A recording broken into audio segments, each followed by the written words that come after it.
Yo. What up? Happy New Year. Happy New Year, First friends. show of the new year. Hi, guys. Hey. Welcome to episode 10 of Gotta Watch 'Em All. We are recording this on Sunday night, January 8th, 2017. First show of the new year. How you doing? I'm doing fantastico. How are you? I'm tired. I'm exhausted. Oh, come on. It's not. It's not that late. Yeah, shoveling. We didn't have to shovel snow. Yeah, you didn't have to shovel snow. We got like a surprise 6 to 8 inch snowstorm. Yeah, they said it was supposed to be like a dusting, a dusting, and then all of a sudden we got clobbered, and it was like the coldest snow, like little dots of ice that it was when really you pretty. Just go outside, it just Stabs your face. It was the worst. It was the worst. But it looked really pretty. We have like a 100-foot long driveway and sure no do. snow blower, so Yeah. I had to do it old manual style. It was awesome. My back is feeling great. But for the team, thanks. Yes. But a lot of cool stuff happening in the world of Pokemon over the past couple of weeks. I'm going to try something new with the show. I'm going to actually try to have a format. Oh, Where right. we actually talk about like segments, and we touch on some various Pokemon stuff. All right. On an organized and regular, consistent basis. I'm following your lead, babe. All right, so we are going to kind of go segment by segment, talk about the different facets of the Pokemon world. We'll start with Sun and Moon. There's a really cool competition that's coming up. The competition itself is taking place the last weekend of January. The competition's called the Alola Friendly Competition, and it's going to be a global link contest, multiplayer battles. It's an opportunity for you to earn battle points and actually be registered through your trainer club account to put points on your scorecard when it comes to actual global rankings and things like that. So it's a cool way to get involved. Cool. 50,000 people can register. The registration, if you go to the official Sun and Moon website, you can get the. I'll put the link in the description. But it's something real cool, and even if you just get in and participate, you get the fat 50 battle coins. So it's just for joining, you get some stuff. So it's pretty cool. But that's going to be going through the month in regards to you can practice now, and then there's a registration period. And then the competition itself is the last weekend. So that's really cool. I've been sleeping on Sun and Moon. I have not been. Yeah, you sure are. I'm like way behind. I have not been playing as much as I want to. And you haven't beat it yet. But I haven't beat it yet, but I'm getting close. I've got a lot of the gems. Yes, you seem to not fall asleep at night. So like every Team night, no sleep forever. every night, like I'm like falling out, and just as I'm falling out, I hear ding, the 3DS turn on. I'm like, man, how do you do it? No, well, I don't know. No. I get up earlier than you, so. Yeah. But yeah, she's got the nocturnal advantage. Sorta. I guess. Silver lining, you get to play Pokemon. True story.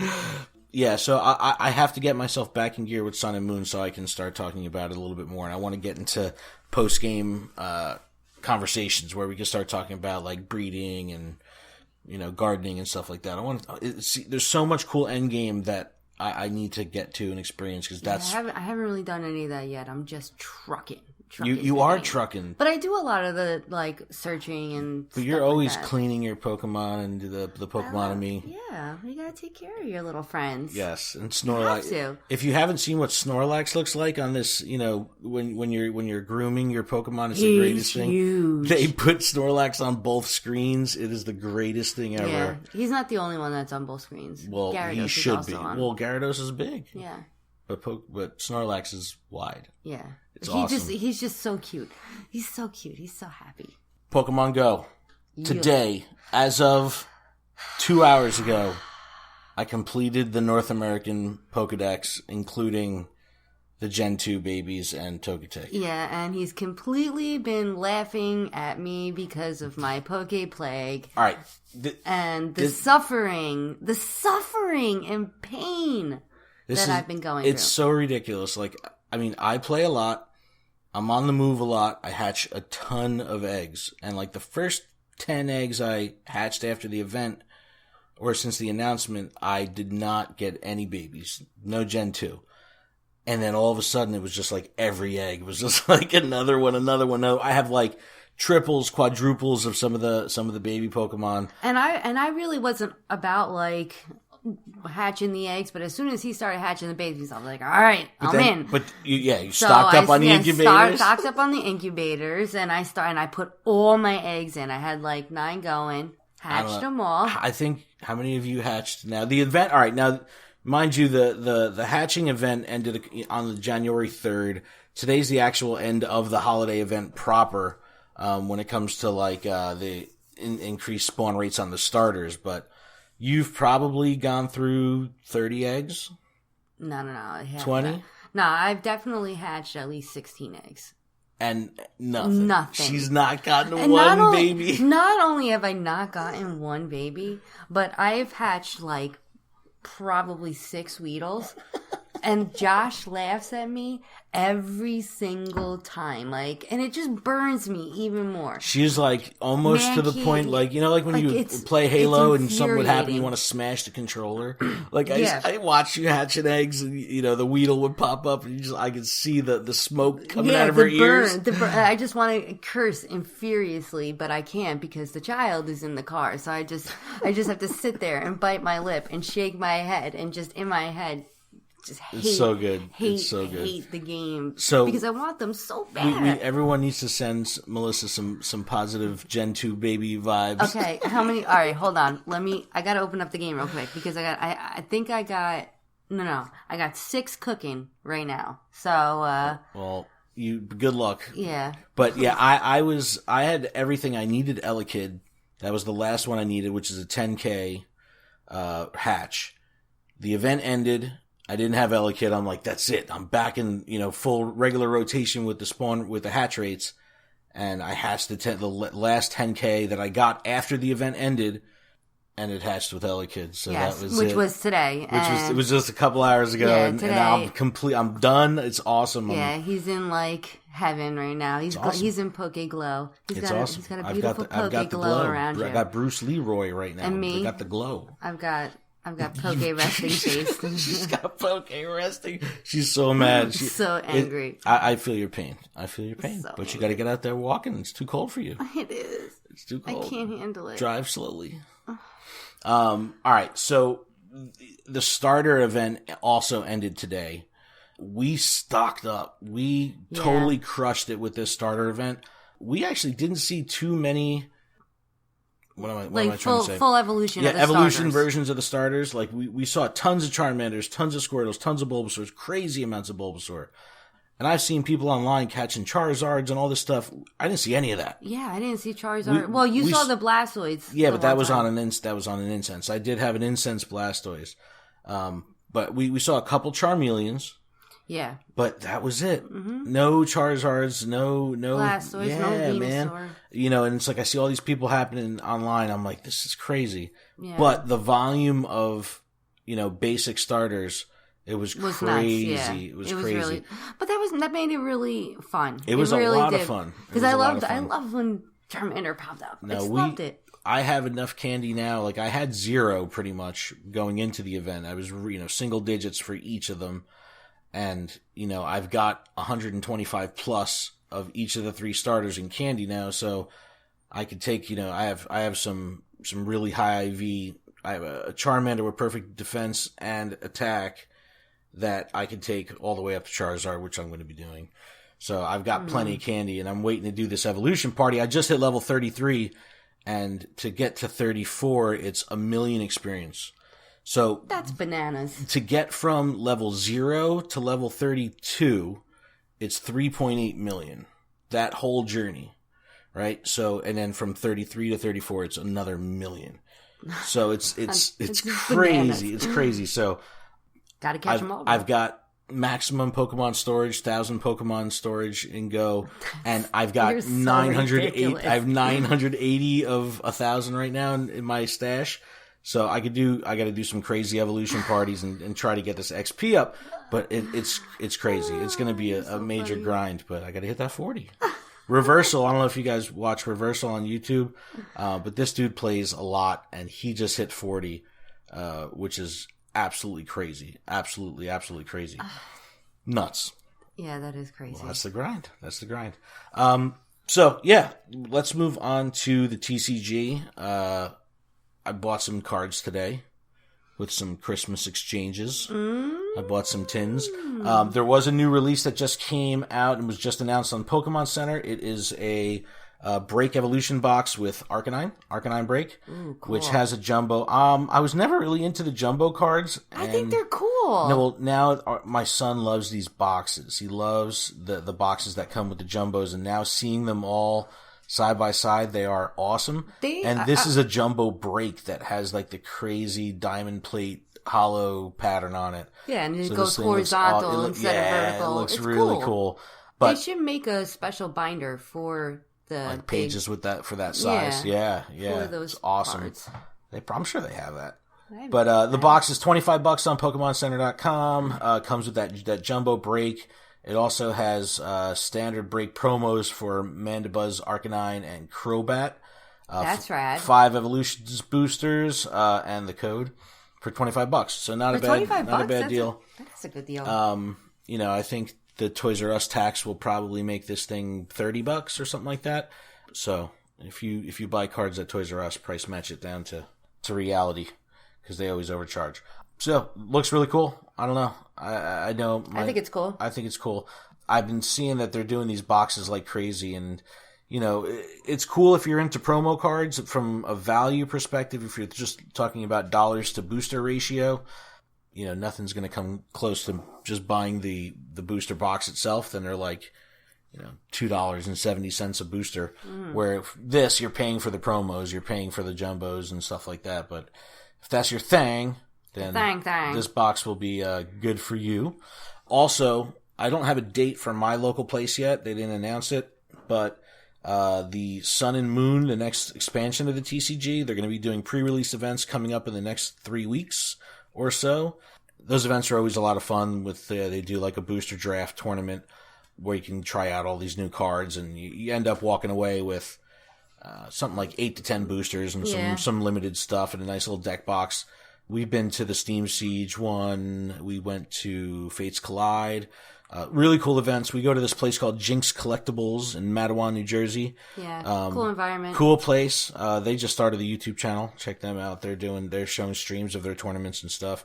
But there's a couple players there that go to nationals and place actually. So it's a cool little breeding ground. There's young kids there that are exceptionally into deck building, like it's crazy. There's some really, like, my son goes there and he's just like smash, burn, break, It's like you have these kids with like calculators and all these things. It's pretty funny. These guys are awesome. But card stuff is happening right now. The cards are popping off. Pokemon Snap just came out on Wii U Virtual Console. Yeah, gotta download. We got to get that. So we were going to get it today, but my son was being a jerk.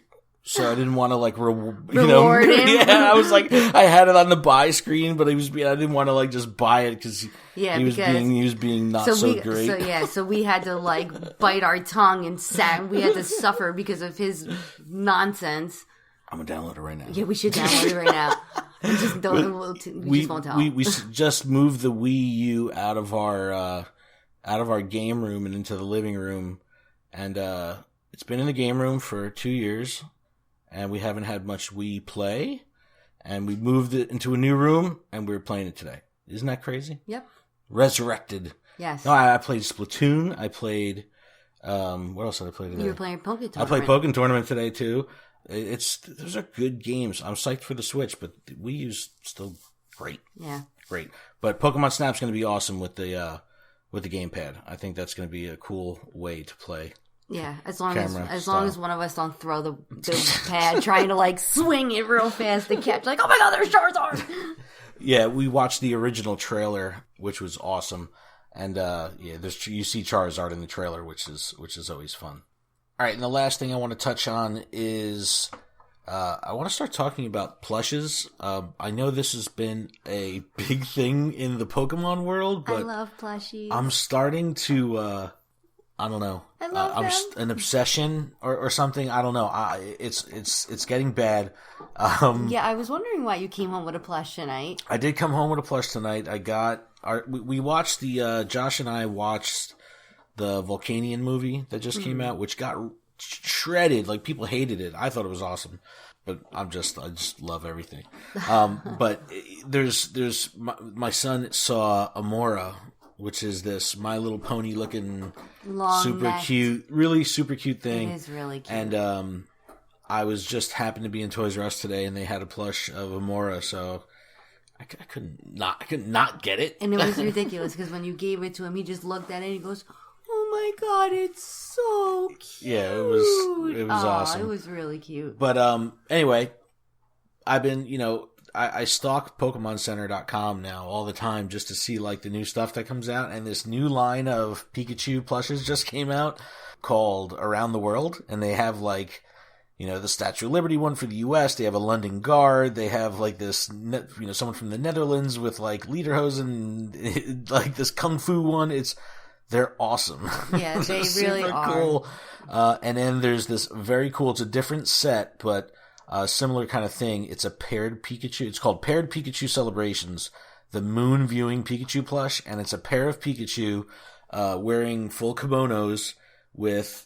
One's holding, I guess you would like a bow in her hair and like this little tray of dumplings, and it's like the cutest thing in the world. It is most ridiculously cute. Like her little bow matches her kimono, and she's holding the little tray of dumplings or a little bag of dumplings. They're awesome. And then he's got his arm around her, and it's actually like on her back. Yeah, it looks like their they look like ears a stitched. Are crisscrossed. Yeah. They're so cute, little couple. Very cute, very cute. And he's so happy. It's just so cute. It's a bad rabbit hole because Pokemon are so damn cute. I know, I just can't and there's stop just so many. money. I know, and it's bad. It's bad between the cards and now the plushes. It's getting bad. No, it's getting great. But yeah, Pikachu Around the World. Check it out. All right, let's get into this episode. It is titled Bulbasaur in the Hidden Village. So when I saw the title, I was excited. Yes. Again, the starters have something about them that just, makes I connect with them more, more emotionally than, I don't know, I guess any of the others, because they're the starters. I don't know. The Bulbasaur in the Hidden Village, it originally aired September 21st, 1998. And the trend continues with the way episodes are starting here with Misty and Ash arguing, which is becoming this recurring theme at the beginning of every episode, and it's absolutely awesome. I just love to see them going at it. And like it gets to the point where they're like the narrator comes on and he's kind of softly explains that they're kind of just like walking in circles, and Ash has no compass and they don't know where they're going, so they're arguing over like getting lost, and Ash says, "No, I know where we're going," and Brock has to come in, and I love it. He goes, no, yo, chill. Well, that's because Misty's completely busting Ash's chops about she's blacking being out. Lost. Yeah, she's just like, we would have been there already if you didn't get us lost. And then Ash is completely saying like, no way, I know exactly where I'm going. And they're going back and forth like true best friends. Well, this is like 3 episodes in on trying to get to Vermilion City. Yeah. So it's like, what the heck is going on here? They keep getting all these like sidewinders and roadblocks and stuff, but as they're arguing, Ash kind of, from the corner of his eye notices an Oddish drinking, from this little watering hole, and he gets super excited, busts out the Pokedex, this is an Oddish, and he's like, I want to catch it, and Misty, Ash saw it first. Yeah. Ash saw it first, but Misty comes in and is like, no. And she had a logic to it. No, but this is Misty logic here, because this doesn't make sense to me. She's like, that Pokemon is near water, and I'm a water. I specialize in water Pokemon, so it's near water. All Pokemon have to drink something for them. Like, come on. No, well, she just she totally ganked him. She ganked it. Now she's like, I'm gonna catch this thing. Now poor Oddish, right? Poor Oddish is just having a sip of water. And minding his own little Oddish business. Minding his Oddish business, and Misty breaks out Starmie and goes gangbusters on Oddish, and like... She wants that Oddish. But it was so rude. She's totally snuck him. She like water gun to the back, like the whole 9 yards, tackle, boom. Poor little Oddish is laid out. Yeah. Like, totally by surprise, like, sneak attack. Yeah. I did not like it. Well, it was dirty. She got overzealous. It was dirty. It was dirty. But she paid the price. She pays the price. So now Oddish is like knocked out. She's like, all right, sweet, now it's time to catch this thing, throws the Pokeball. The Pokeball gets swatted out from midair. You don't really see what's going on, and then the camera pans down, and you have like this super angry, tough-looking, good old classic Bulbasaur. Kind of like growling like an angry dog. Yeah. And you see his vines whipping back. So awesome. Such super classic animation of, what he looks like. Like, for me, when I think of Bulbasaur, I see him in the cartoon more so than like the sprite or him in a game. Like I see the Bulbasaur from the show, and it was really cool just to see him. It's just so recognizable.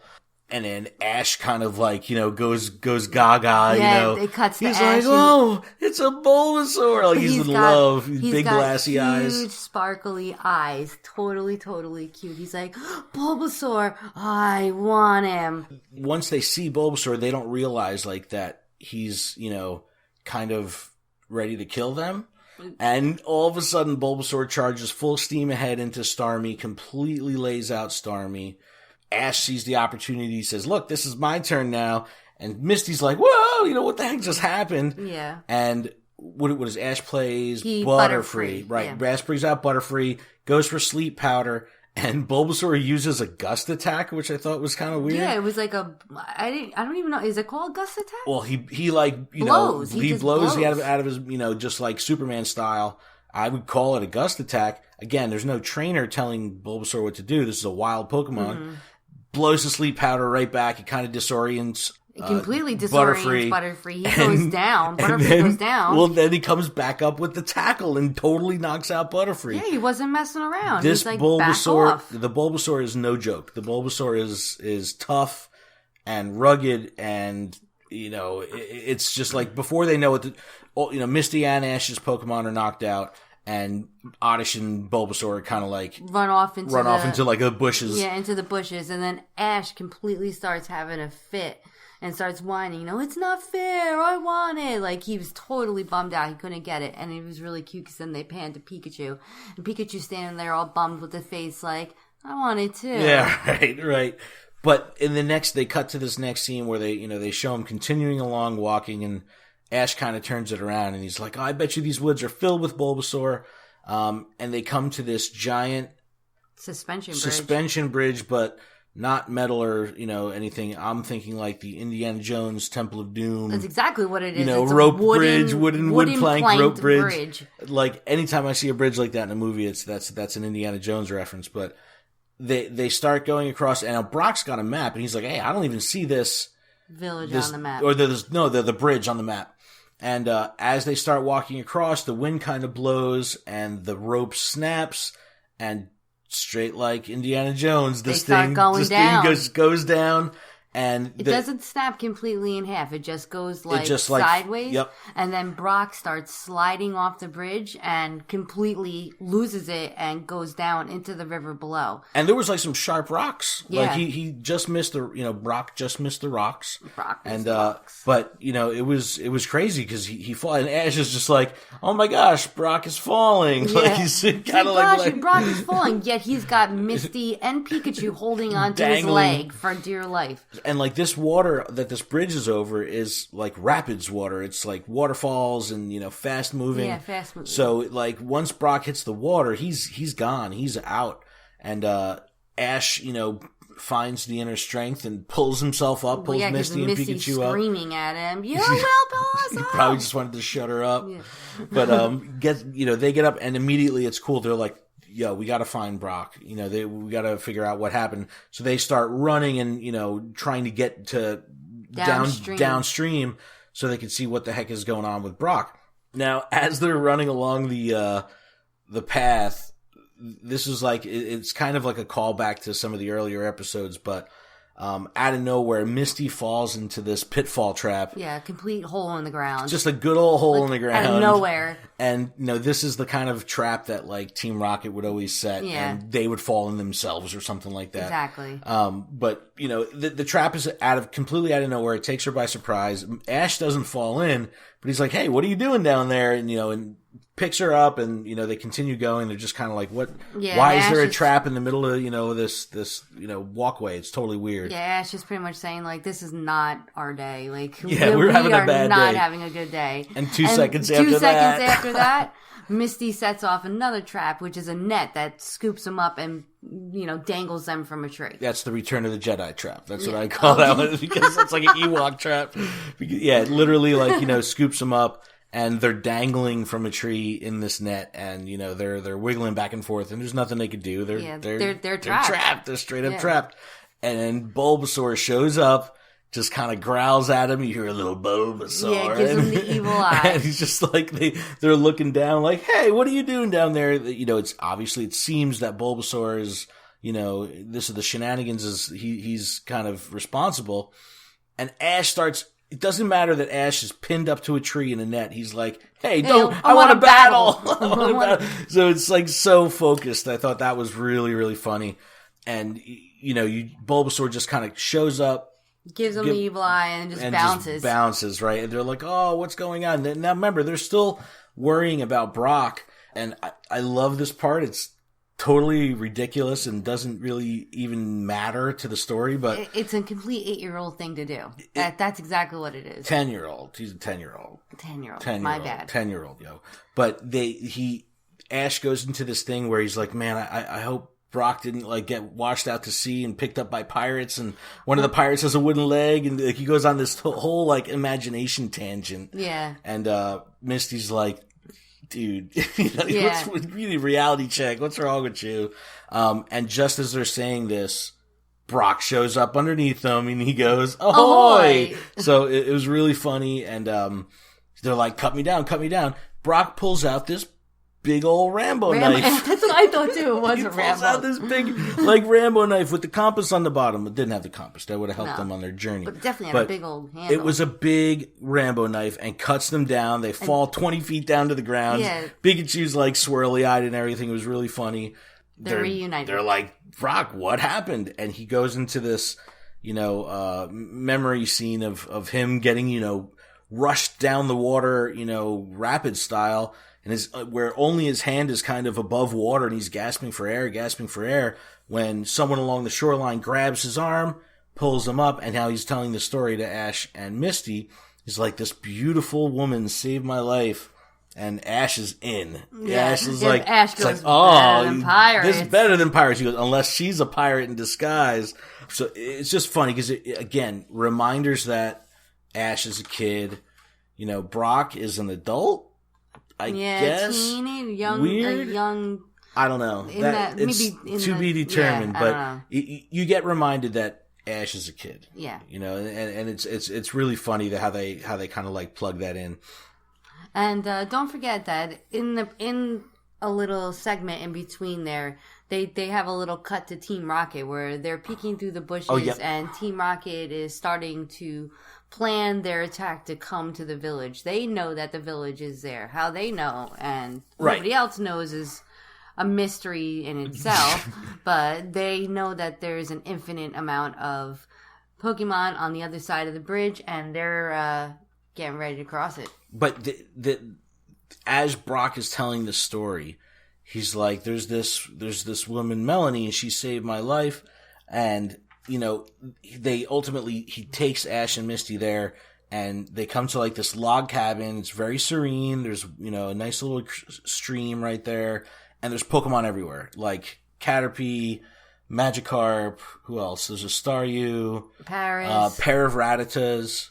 There's a Paris, right? Yeah. Obviously, Oddish. Ash and Misty are like, whoa, are all these Pokemon yours? And she starts explaining that she has this place where Pokemon can come as a rehabilitation thing. And Misty's like, oh, this is a Pokemon center. You must be a doctor. She goes, no, I'm not trained to be a doctor. She's just kind of doing this, on the sly. She's like a crazy cat lady. She's like a homeopathic. She's a crazy cat lady, but crazy Pokemon lady. No, she's not a crazy Pokemon lady. She wants to have this sanctuary to rehabilitate. And Brock even says, he goes, think of it like a Pokemon stay spa, right? It's exactly what it is. It's awesome. And we come to find out that Bulbasaur, the Bulbasaur that they encountered, is actually from this, you want to call it a village, it's really just one house, one log cabin and a bunch of Pokemon. We find out that Bulbasaur is here, and he's not happy with Ash, and we come to say that Bulbasaur does not like trainers, does not like people, and we learn that he's like a protector of this sanctuary and all the Pokemon here, because the Pokemon that are here because they were either abandoned or they were injured or something, but they don't have all their merits about them. So they do require some kind of protection, and we learn that Bulbasaur is their bodyguard. And Ash, when he hears this, he's like, even though Bulbasaur's giving him a hard time, he's like, that's awesome. These Pokemon can't defend themselves, and Bulbasaur stepped up to protect him. He goes, that's bravery. I would love to have a Pokemon like that, which plants a seed for something that we'll talk about later. But we come to find out that the traps that they fell in, and the net, and the bridge, and all that stuff was kind of set there by Melanie, by the person running the sanctuary, to help protect the Pokemon that are there from outsiders that may want to come, like Team Rocket, to come and just pick off the easy prey because these Pokemon are injured. Now, meanwhile, I also have to point out that Brock is completely starting to crush on Melanie. This is a very important part. The thirst is real with Brock. Of the episode. He's the most thirsty guy I know. Because when Melanie starts explaining how she uses plants for medicine for her Pokemon, Brock just starts completely gushing over her. And this is where you see Misty's relationship really developing with the boys and how they're really becoming best friends, because she just straight up starts ripping into him about liking Melanie and just straight teasing him about it. Brock turns beet red, he's completely red, full blown. So obviously, what Misty is saying is true, because he's totally, thirsty. Yeah. It's so funny. It's so funny. So Brock winds up telling the rest of the team, listen, I promised her that we weren't going to catch any Pokemon here because this is a sanctuary. And Misty, she goes right in for the kill, and she's like, did you seal it with a kiss? Yeah, well, she's going for it. She gets nailed. She gets nailed by Brock. He totally punches her right in the grill. He punches her in the top of the head. It's so great. But that's what best friends do. When they embarrass each other, you hit each other, because that's what best friends do. I loved it. I completely loved it. It was funny because after she gets punched, she continues. She keeps going, and she doesn't care and gets hit again. But yeah, because she goes, did you seal it with a kiss? And he smashes her, and she goes, oh, so you do like her. Boom! He punches her again. Good. Really, really funny. They're getting to know Melanie, and they find out the traps were hers, like we were saying. And that's when they cut to Team Rocket, falling in another hole. Oh, Ash says, you got to be pretty dumb to fall in one of the holes. And Misty goes, hey, because she fell in. They cut to Team Rocket. They're at the bottom of a hole. And they're like, this is the third hole we fell in. How come no one falls in our holes? And then 2 seconds later, they fall into the net trap. It's really funny because you just see Team Rocket, being Team Rocket. And classic. It's really classic funny. Fail after fail. They cut back to the gang, right? And they're all taking care of the Pokemon. They're all being super nice. You see Brock taking a nice ladle of water from the river and pouring it all over Starmie, and Starmie's all happy and glowing, and Misty takes time to have a little sit-down conversation with Oddish, and she starts explaining to him about and apologizing to him for trying to capture him in the wild. He deserves an apology because he got snuck. Yeah, she did snuck him. It was a cheap shot. She felt genuinely real bad, and she genuinely apologized, and she started shedding a tear, and Oddish saw this, and he wiped her tear with the leaf, with the little leaf, and they bonded. And even though they were having this bonding moment, and they were reconnecting and accepting each other's apology, she's talking to Oddish all sweet and says, I've been so focused on winning lately, I hope you don't think I'm being heartless. True. And out of left field, Ash comes in, like, just completely, like, kills the moment. Goes, you're always heartless. You've always been heartless. Yeah, true. And that's why I love this episode. It's really quirky. Yeah. It's real, like, there's, like, little quirks and digs. They're taking at each other the whole time. But, Misty starts going at Ash. Bulbasaur hears this, sees that Oddish is in between them, thinks that Misty is yelling at Oddish, and comes over and charges and completely takes out Misty, like, headbutt style to the butt, a literal headbutt. Yeah. A literal headbutt, and knocks her to the ground. And, Ash sees this, rolls up his sleeves. He's like, you're just mad that, because I was going to defeat you and you ran away. And, let's settle this right now. And, he rolls up his sleeves and is ready to go. Melanie comes down and is like, whoa, you need to defuse this. Bulbasaur is just protecting Oddish, and again, reiterates that, he's the protector, and that's really all that's going on here. And reiteration of Bulbasaur not liking trainers, and you see, like, Bulbasaur bashing his head into Ash's leg, kind of like pushing, trying to push him away. He just doesn't get it that there could be a Pokemon trainer, I guess. There's no one that's going to look less like a trainer than that crew, you know what I mean? With backpacks and everything. I guess Bulbasaur at this point just looks at Pokemon trainers as someone who just want to capture Pokemon, not help them and be with them. Yeah, but even Misty. Ash still has respect for Bulbasaur because he sees, like, all he wants to do is protect his friends, and, he still wants him. He'd be such a great addition to my team. Right. The famous that we've getting used to over the past couple episodes, the cut to Team Rocket out of left field. They cut away. Team Rocket has been tired of falling into these traps and falling into pits and nets and all that, and they're floating above the trees with a giant arena, like a stadium. It's a straight up stadium on balloons. It's so ridiculously over the top. Yeah, you're like, what? You're like, what is that? And boom, right into the motto. And they're like flying, well above the tree lines. You see the shadow coming over Ash and them, with this log cabin with all the Pokemon. And, right into the motto. They smash this thing down to the ground. And one of my favorite cartoon mechanics of all time is just the giant vacuum. I love giant vacuums, like Luigi's Mansion. Like this giant vacuum comes out of this arena thing, and just they're trying to suck up all the Pokemon. You see, like, Ash grabs Staryu and tries to drag him back into the cabin, and Misty tries to grab Oddish. Yeah, Oddish starts getting sucked in. He's about to get sucked in. He's going fast. Misty can't catch him, but Bulbasaur comes and uses Vine Whip and catches Oddish literally at the last second and starts pulling him back in. But the vacuum is super strong. So Ash hands Staryu over to Misty, has Misty go inside, and then he turns to Bulbasaur and he grabs Bulbasaur's bulb and starts helping Bulbasaur man his way into the cabin. Safety of the cabin. Brock's holding the door open. Yeah, he's like, and all the other Pokemon are getting in because it's safe in there. It's safe. Well, so they think, right? So they're inside, and they cut to Team Rocket, and they're like, oh man, they that kid foiled our plans again.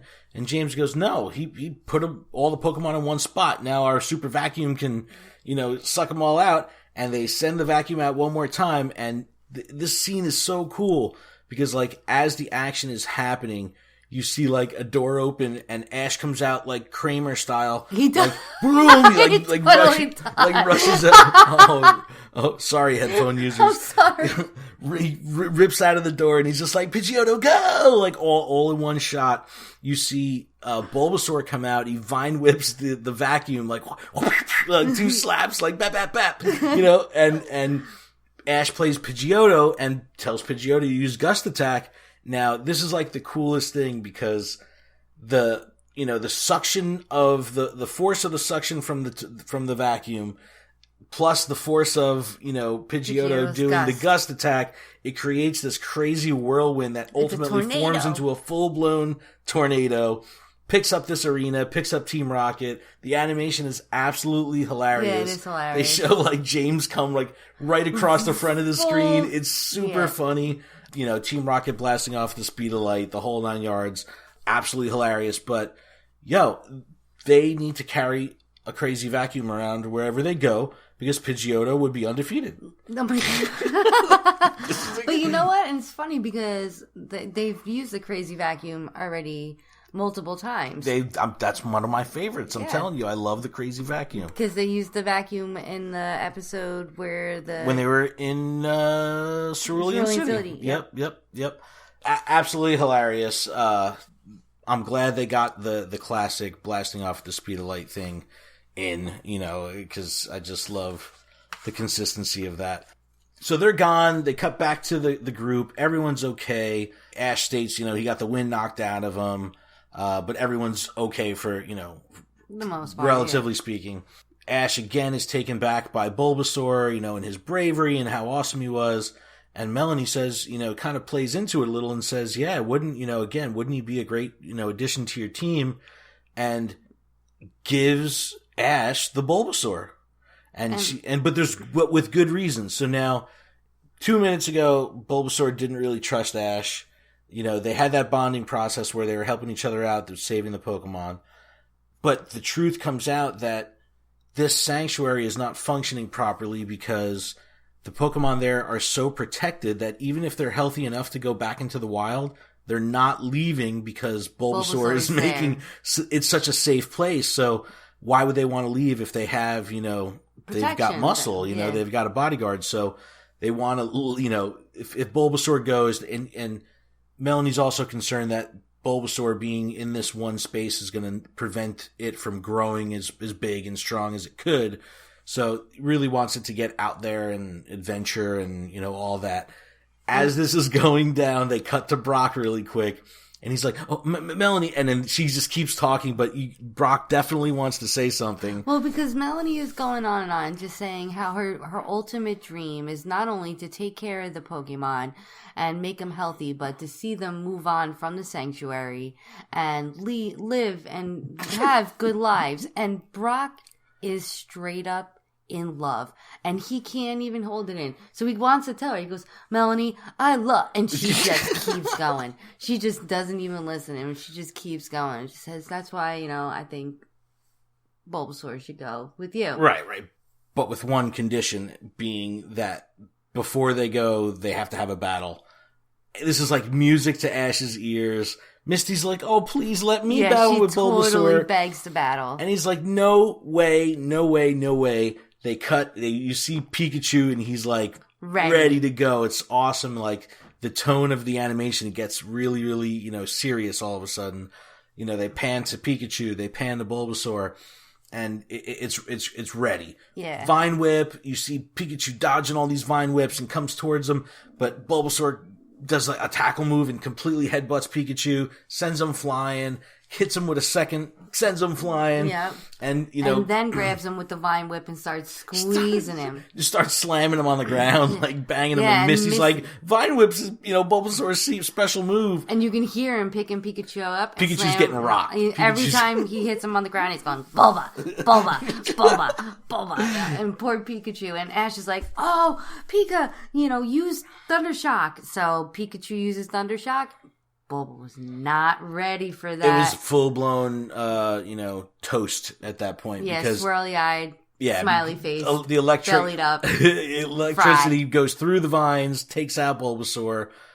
He's, steaming on the ground. Ash sees the opportunity, pulls out the Pokeball, classic animation style. We got him! And, he's captured him, but immediately releases him, and they're back out talking again. He's I guess there's some kind of thing that happens where a wild Pokemon is captured and there's some degree of immediate bond, or I don't know. It's weird because once you're in the Pokeball, once they're in the Pokeball, like you belong. It's like because it seems like that had to take place for it to be official that this was this was actually Ash's. Well, it's kind of like I look at it like a dog tag.